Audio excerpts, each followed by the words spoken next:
Hey, what is going on, you Hyper Hypno? We got some new card reveals to take a look at from Paradise Dragona, Japan's upcoming set. Now, we won't be getting these cards until sometime in, I'm actually not sure, for quite a while. It's coming out in our Surging Sparks set, which is quite a ways away. And speaking of new cards, if y'all are looking to pick up some Stellar Miracle, it's already available for pre-order over at GameGridSLC.com. Of course, a link will be in the description, and code AzulGG will be able to get you a discount over there as well. Not Stellar Miracle, that's Japan set. Stellar Crown. Stellar Crown available for pre-order.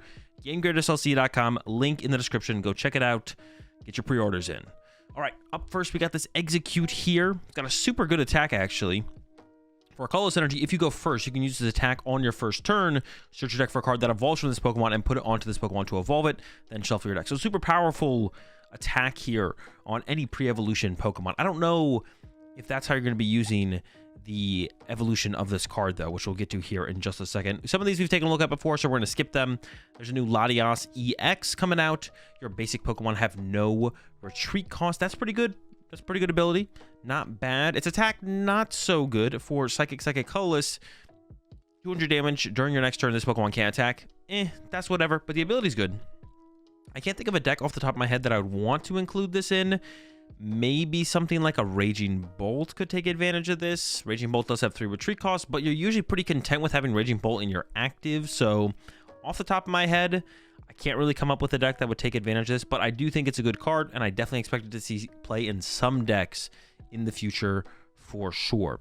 Up next, we do have the Alolan Exeggutor EX. This will be evolving from that Execute, or more likely utilized, probably, but I don't think it's that great, through Regidrago. It is a dragon Pokemon. This is a dragon-themed set, so Regidrago V-Star might be the best deck currently, might be the best deck from last format, and is getting more options for attackers. That sounds a little bit crazy, but it's happening.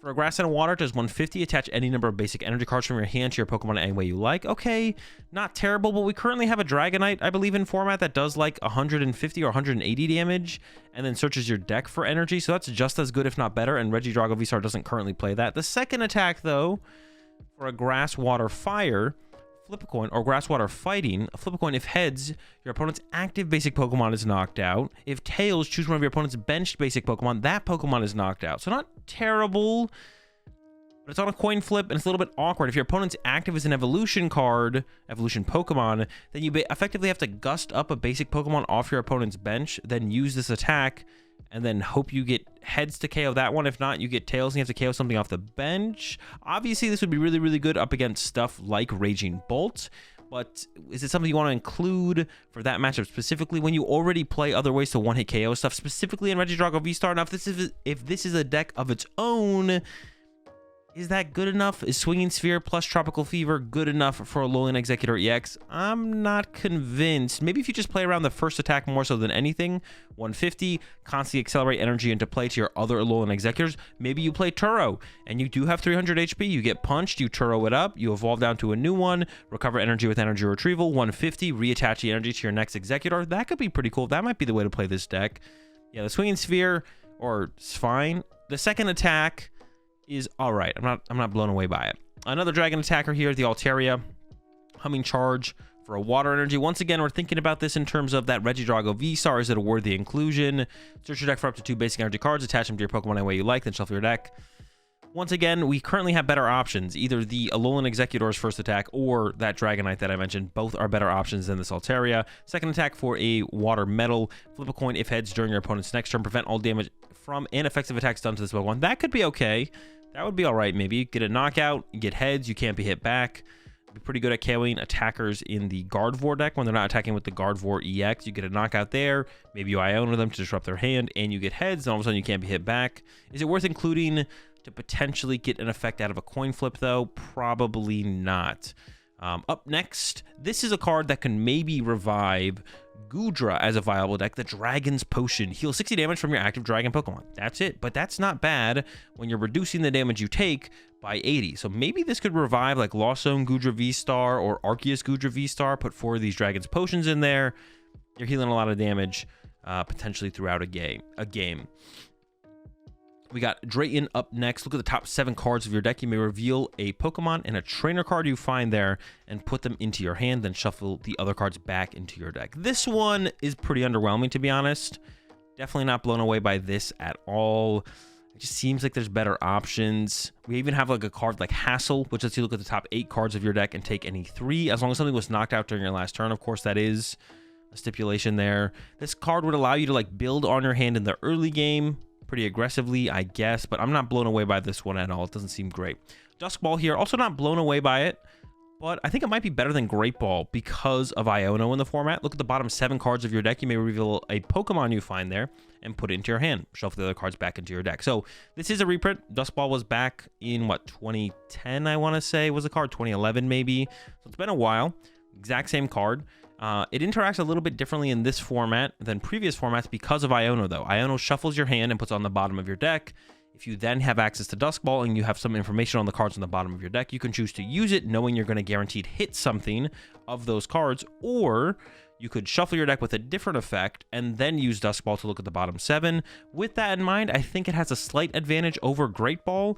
Great Ball is similar in how you can still utilize some knowledge of what went to the bottom of your deck from Iono, but you can't guarantee anything. It's like, well, if there's something on the bottom of the deck that I want, I now have to shuffle my deck and hope to get it off the Great Ball. If there's something on the bottom of my deck I don't want, I have to play the Great Ball and hope to get it off the top of the deck, but you can never guarantee a hit the way you can with Dusk Ball. So I think any deck that played Great Ball currently, or plays Great Ball currently, or is considering it, Dusk Ball probably comes first. If you have an argument for the opposite and why you should play Great Ball instead, let me know in the comment section down below, but the way I'm thinking about it logically, it makes sense that Dusk Ball would just be better because Iono's in the format, whether that's you playing it or your opponent playing it. Dusk Ball makes a little bit more sense to me than Great Ball. And now we get to Lisia's Appeal, the card that I have a lot to talk about. Switch one of your opponent's benched basic Pokemon to the active spot. The new active Pokemon is now Confused. So this is Boss's Orders, but way worse, like not even remotely close. Now, it does confuse the Pokemon brought into the active, but it has to be a basic Pokemon.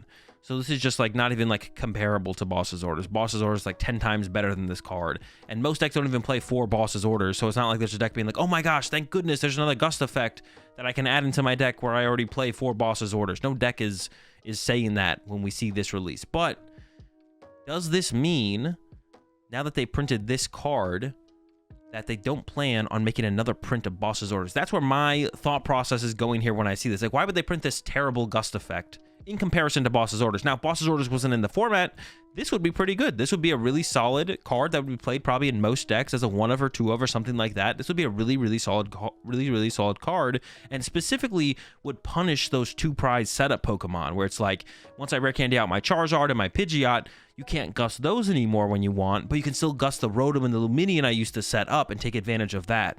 So when I look at this card, seeing them print it, seeing it being available in a format where Boss could be rotated, I don't think we're going to see Boss's Orders anymore. My prediction is this is what the new, one of maybe the new Gust effects is going to be once Boss's Orders fully rotates, which is in 2 rotation cycles. It's going to be next rotation and the rotation after that. Boss, if they don't reprint it, will be fully rotated, and then Gust effects, as far as we know, will be Prime Catcher plus this, and Pokemon Catcher might still be legal. I actually don't know, but I wouldn't be surprised if they printed other Gust effects that have conditions to them, like maybe it has to be a stage 2 Pokemon, or maybe it has to be a Pokemon with damage on it and you can bring that to the active or something like that.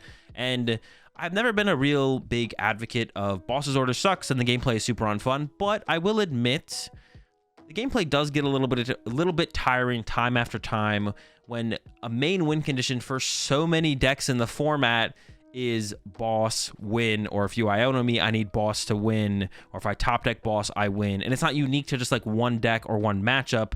It's unique to every deck and every single matchup. Oh, if I get Boss, the game is over. If you Iono me into Boss, I win. If I top deck Boss, I win. So I'm really excited for the idea of some gameplay change of pace and hopefully seeing Boss rotate.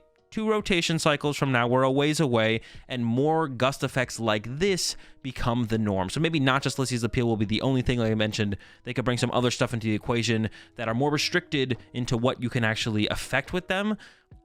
but it won't be just kind of a catch-all gust effect like Boss's Orders where you can literally bring up anything with it. I'm really excited for the potential future of that kind of gameplay in the Pokemon TCG. So this card gives me a lot of hope that that's the route we're headed down, and I'm just super, super excited for it.